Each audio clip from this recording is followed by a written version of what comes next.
Hello everyone, welcome to ಕಲ್ಲಿದ್ದಲು ಮತ್ತು petroleum ಪಾಠದ 22ನೇ ಪ್ರಶ್ನೆ. ಆಂಶಿಕ ಆಸವನ ಎಂದರೇನು ಹೇಳಿದ್ದಾರೆ.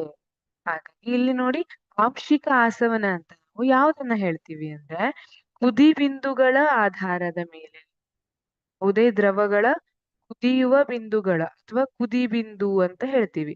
ಕುದಿ ಬಿಂದುಗಳ ಆಧಾರದ ಮೇಲೆ ನಾವು ದ್ರವವನ್ನ ಬೇರ್ಪಡಿಸುವಂತಹ ಕ್ರಿಯೆ ಏನಿರ್ತದಲ್ಲ, ಅದನ್ನ ಆಂಶಿಕ ಆಸವನ ಅಂತ ಕರಿತೀವಿ. ಈಗ ನಿಮಗೆ ಗೊತ್ತು, ನೀರು ಬೇರೆ ಕುದಿಬಿಂದುವನ್ನ ಹೊಂದಿರುತ್ತೆ, ಹಾಲು ಬೇರೆಯ ಕುದಿಬಿಂದುವನ್ನ ಹೊಂದಿರುತ್ತೆ.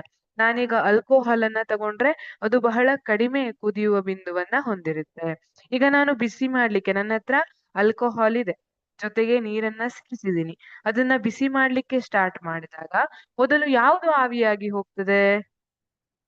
ಆಲ್ಕೋಹಾಲ್ ಆವಿಯಾಗಿ ಹೋಗಿರ್ತದೆ. ಅದಾದ್ಮೇಲೆ ನೀರು ಆವಿಯಾಗ್ತದೆ ಅಲ್ವಾ? ಈ ಏನು ಸಿದ್ಧಾಂತವನ್ನ ಉಪಯೋಗಿಸಿಕೊಂಡು ಏನ್ ಮಾಡ್ತಾರೆ, ಆಂಶಿಕ ಆಸವನ ಎನ್ನುವಂತಹ ಒಂದು ಟೆಕ್ನಿಕ್ ಅನ್ನ ತಗೊಬಂದಿದ್ದಾರೆ. ಇಲ್ಲಿ ಆಂಶಿಕ ಆಸವನ ಇದು ಪರ್ಟಿಕ್ಯುಲರ್ ಆಗಿ ಕಲ್ಲಿದ್ದಲು ಮತ್ತು ಪೆಟ್ರೋಲಿಯಂ ಚಾಪ್ಟರ್ ಅಲ್ಲಿ ಇರೋದಕ್ಕೆ ನಾವಿದಕ್ಕೆ ಡೆಫಿನೇಷನ್ ಅನ್ನ ಏನ್ ಬರಿಬೇಕು?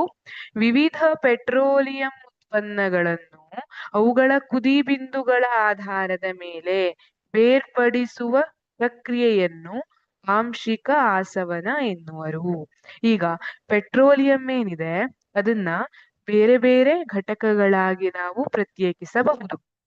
ಅದು ಅಪಘರ್ಷಕ ತೈಲ ಇರಬಹುದು, ಪೆಟ್ರೋಲ್ ಇರಬಹುದು, ಡೀಸೆಲ್ ಇರಬಹುದು, ಅಥವಾ ಕೆರೋಸಿನ್ ಸೀಮೆಎಣ್ಣೆ ಇರಬಹುದು.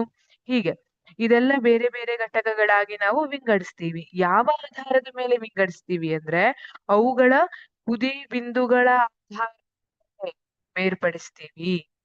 ಈ ಪ್ರಕ್ರಿಯೆಯನ್ನ ಆಂಶಿಕ ಆಸವನ ಕರೆಯಲಾಗುತ್ತೆ. ಬೇರೆ ಬೇರೆ ಟೆಂಪರೇಚರ್ ನಲ್ಲಿ ಬೇರೆ ಬೇರೆ ಘಟಕಗಳು ಪ್ರತ್ಯೇಕವಾಗಿ ಹೊರಗೆ ಬರ್ತಾ ಇದೆ. Yes, thank you.